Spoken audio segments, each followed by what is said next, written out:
আসসালামু আলাইকুম দর্শক বন্ধুরা, আমার হাতে দেখতে পাচ্ছেন একটা কিয়াম এর রাইস কুকার। এই রাইস কুকারটা মূলত সমস্যা হচ্ছে যখন রান্না করা হয় তখন কিছুক্ষণ রান্না হওয়ার পরে অটোমেটিক সুইচটা উঠে যায়। আপনি দেখে বুঝতে পারবেন এর কি সমস্যা। আমি লাইন দেওয়ার পরে এখানে হলুদ বাতিটা জ্বলতেছে এবং এর যে উপরে আছে কয়েলটাকে চাপ দিয়ে ধরে রাখলে এর লাল বাতিটাও জ্বলে, অর্থাৎ কুকিং মোড চালু হয় এবং কয়েলও হিট হয়। কিন্তু কিছুক্ষণ হিট হওয়ার পরে অটোমেটিক এর ম্যাগনেটটা ছেড়ে দেয়, অর্থাৎ সুইচটা উপরে উঠে যায়। তাহলে কি সমস্যা হতে পারে, এটাই আজকের মূল বিষয়। তো দেখতে পাচ্ছেন বন্ধুরা, এর মাঝখানে যে ম্যাগনেট সুইচটা আছে এই সুইচটার উপরে জং ধরে গেছে এবং ভিতরেও জং ধরা। মূলত এটার কারণে এই সমস্যাটা হয়ে থাকে। তো এই ম্যাগনেটটা কিভাবে পরিবর্তন করতে হয় বা আরও কোনো সমস্যা আছে কিনা ভিতরে, সেগুলো দেখার জন্য অবশ্যই এর ব্যাক পার্টটাকে খুলে নিতে হবে এবং এর বডির সাথে একটা ওয়্যার স্ক্রু দ্বারা আটকানো থাকে, এটাও খুলে নিতে হবে। তো আমি এটাকে খুলে নিলাম। তো দেখতে পাচ্ছেন এটা হচ্ছে ম্যাগনেট। এই ম্যাগনেটের সমস্যার কারণে মূলত এরকম সমস্যা হয়। তো এই ম্যাগনেটটাকে আমি পরিবর্তন করে আপনাদের দেখাবো যে কাজটা সম্পন্ন হয় কিনা। তো এটাকে পরিবর্তন করার জন্য অবশ্যই এর ক্লিপটা সোজা থাকে সেটাকে বাঁকিয়ে এর ভিতর দিয়ে যাতে বের করা যায় সেভাবে সিস্টেম করে নিতে হবে। এটাকে সোজা করার পর এর যে কালাগুলো ব্যাকা করে এখানে লাগানো থাকে কয়েলের সাথে, সেটাকে সুন্দরভাবে সোজা করে নিতে হবে। নেওয়ার পর উপর থেকে একটু চাপ দিলে সেটা পড়ে যাবে। তো দেখতে পাচ্ছেন বন্ধুরা, আমি ম্যাগনেটটাকে খুলে নিলাম। মূলত এই ম্যাগনেটটাই সমস্যা হওয়ার কারণে এরকম সমস্যা হয়। তো এটাকে পরিবর্তন করবে এর জন্য আমি নতুন একটা ম্যাগনেট প্যাকেট থেকে বের করে নিলাম। এখন এটাকে কিভাবে লাগাতে হয় খেয়াল করে অবশ্যই দেখবেন। এটা লাগানোর জন্য এর দুই পাশে যে কাটা দুইটা মাথা বের করা থাকে, এটাকে একটু বাঁকিয়ে নিতে হবে।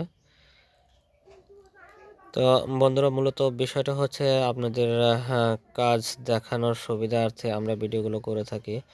যদি এই ভিডিওগুলো দেখে আপনারা বুঝতে পারেন, শিখতে পারেন, তাহলে অবশ্যই আমার এই চ্যানেলটাকে সাবস্ক্রাইব করবেন, লাইক করবেন এবং আপনাদের মূল্যবান মতামত কমেন্টসের মাধ্যমে আমাকে জানাবেন এবং কমেন্টসের ভিত্তিতে পরবর্তীতে আমরা উৎসাহিত হয়ে ভিডিও আপলোড করে আপনাদের মাঝে পোস্ট করব। তো দেখতে পাচ্ছেন বন্ধুরা, এটা এর ভিতরে দেওয়ার পর এর যে দুইটা কালা আছে এই কাল দুটোকে সুন্দরভাবে এটার সাথে ফিটিংস করে দিতে হবে, লাগিয়ে এই কয়েলের সাথে লাগিয়ে দিলে পরে এটা সেটিং হয়ে যাবে। তো এরকম সমস্যা যদি কারোর বাড়িতে রাইস কুকার হয়ে থাকে তাহলে অবশ্যই আপনারা নিজেরা চেষ্টা করলেও এই কাজগুলো সমাধান করতে পারেন। এটা একটা ম্যাগনেটিক কয়েল, এর দাম বেশি না, হয়তো 40-50 টাকার মধ্যে আপনারা পেয়ে যাবেন। তো এই কাজগুলো যদি নিজে একটু সচেতনের সহিত সচেতনভাবে দেখেন, বোঝেন, তাহলে নিজে কাজগুলো করতে পারবেন। এগুলো খুবই সহজ কাজ। আমার কয়েলটা লাগানো শেষ। এখন এর যে ব্যাক পার্টটা ছিল সেই ব্যাক পার্টটা নিচের যে কভারটা ছিল এই কভারটাও এর সাথে স্ক্রু দিয়ে সুন্দরভাবে আটকে নেব এবং আটকানোর আগে অবশ্যই খেয়াল রাখতে হবে ভিতরে যাতে কোনো তার একটার সাথে আর একটা সম্পৃক্ত না হয়, যেহেতু এটা পুরোই কারেন্টের বিষয়। অবশ্যই খেয়াল করে লাগানো দরকার, কেননা যদি ভুল হয় একটা সাথে আর একটা তার নেগেটিভ পজিটিভ উলটপালট হয়, সেক্ষেত্রে বড় ধরনের দুর্ঘটনা ঘটতে পারে। তো এদিক থেকে সাবধানতার সহিত এই কাজগুলো করতে হবে।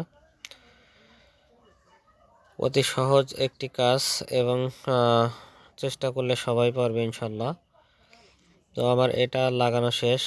এখন আমি এই রাইস কুকারের এসি কর্ডটাকে কারেন্টের ভিতরে দিয়ে এটা দেখব যে কাজটা ঠিক আছে কিনা, লাইনটা ঠিক মতো পায় কিনা এবং হিট হচ্ছে কিনা। তো এর আমি কর্ডটাকে লাগিয়ে নিলাম।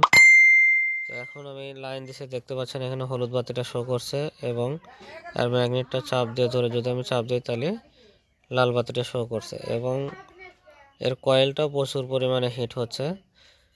তো এরকম আশা করি আর হবে না, যেহেতু এই ম্যাগনেটিক সুইচটাই সমস্যা ছিল, এটাকে আমি চেঞ্জ করে দেওয়ার পরে কাজ হয়েছে ইনশাল্লাহ। সকলকে ভিডিওটা দেখার জন্য ধন্যবাদ। আল্লাহ হাফেজ।